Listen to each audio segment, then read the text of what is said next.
नमस्कार। मेरा नाम आशा है। मैं एमए जेबीटी एचटेट पास हूँ और मैं 100% विकलांग हूँ।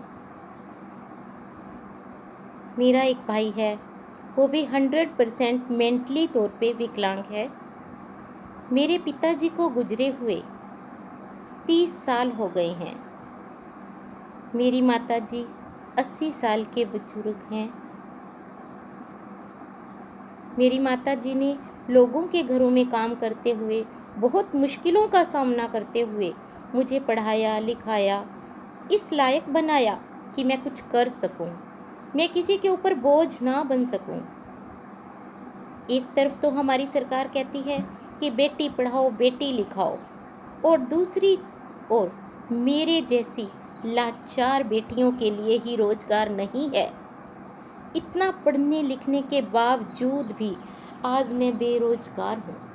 मेरे पास रोजगार नहीं है। अगर मेरी सरकार के पास मेरे लिए रोजगार नहीं है तो कोई प्राइवेट इंस्टीट्यूट, प्राइवेट संस्था एक 100% विकलांग लड़की को अपने यहाँ पे नौकरी क्यों देगी, अपने यहाँ पे रोजगार क्यों देगी। मैंने अपने रोजगार के लिए सीएम साहब से भी गुहार लगाई थी। सीएम साहब ने मुझे कहा कि रोजगार तो आपको सिस्टम से मिलेगा, नौकरी तो आपको सिस्टम से मिलेगी। तो मैं सीएम साहब से पूछती हूँ कि आखिर वो सिस्टम कब आएगा, कब मेरी जेबीटी की वैकेंसी निकलेगी और कब मुझे रोजगार मिलेगा। जब मैं ओवर एज हो जाऊंगी, जब मेरा एचटेट एक्सपायर हो जाएगा, तब वैकेंसी निकलेगी, तब मेरा क्या होगा, मेरी जिम्मेवारी कौन लेगा, कौन लेगा मेरी माताजी की जिम्मेवारी, मेरे भाई की जिम्मेवारी। मेरी माताजी को मुझे पढ़ाने का कोई फायदा नहीं होगा, कोई फायदा नहीं होगा। सीएम साहब ने अपनी करनाल रैली में कहा था कि सरकार बनते ही पहली कलम से मैं जेबीटी की भर्ती निकालूंगा। अब सीएम साहब की वो कलम कहाँ खो गई, कहाँ खो गई सीएम साहब की वो कलम। अब सीएम साहब क्यों चुप हैं, क्यों चुप हैं सीएम साहब।